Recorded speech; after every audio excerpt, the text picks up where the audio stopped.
There's a meeting on your calendar. You didn't put it there. 15 minutes, no agenda. Your manager is on it. And one name from HR you've never seen before. You haven't been told anything yet, but your body already knows what this is. The layoffs. 18 months ago, the same company stood you up in a room and called you family. Most people think the lesson is obvious. Don't be naive. It was never real. That's not quite right. And the real answer is stranger. The feeling was real. Your brain genuinely formed those bonds. There are 3 systems doing this to you.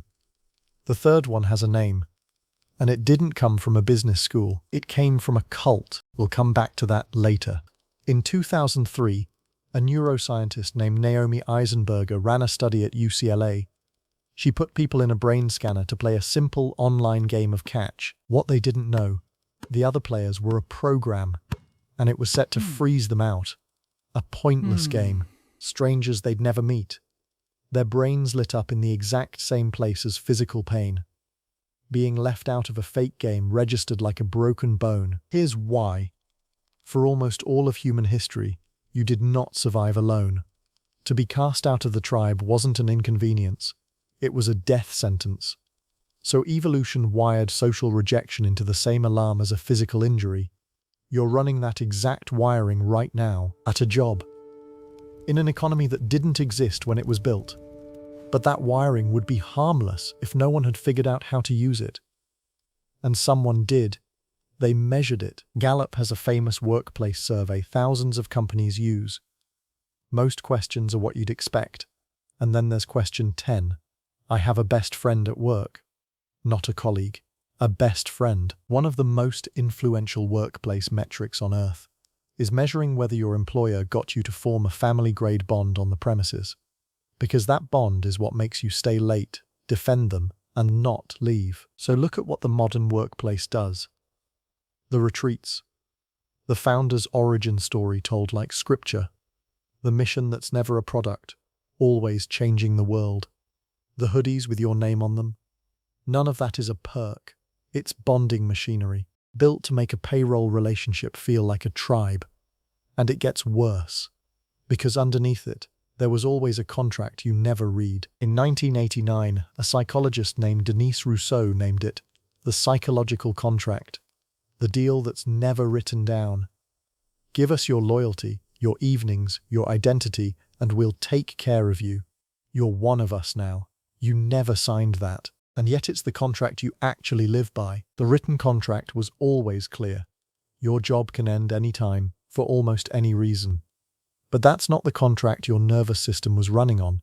It was running on the family one. So the day it ends, here's what happens. Your badge stops working. The light blinks red. Your laptop tells you your credentials are no longer valid.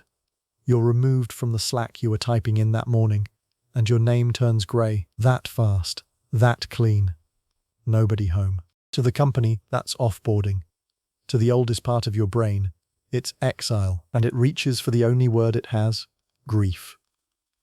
And here's the part almost nobody says out loud. This pattern isn't new. It isn't even from business. It has a name. They were running a cult. The term is love bombing, coined in the 1970s by the group the press called the Moonies. Flood the new recruit with affection and attention until they feel chosen, seen, finally home. And it runs in 3 stages. Now lay it next to a career. Idealization, the offer, the honeymoon. This isn't a job, it's a movement. Devaluation, the warmth turns conditional.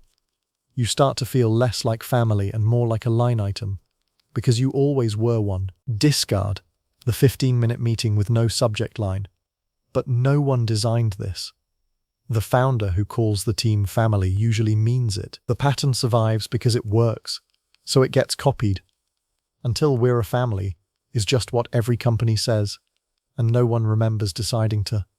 So go back to that meeting, the 15 minutes. The cold in your chest before you were told anything. You understand it now. Your body knew before your brain did. Because the oldest alarm you have fired the second it recognized the shape of being cast out. You can't turn the wiring off. You'll walk into your next job and start building the bond again. You're running tribal software in a world of at-will employment. But you can see it now. Care about the work, love the people, build the bond. It'll happen anyway. Just keep one quiet thing in the back of your mind. The part they never put on the hoodie. It was never that the family was fake. It's that you were the only one who thought it couldn't be dissolved by a calendar invite.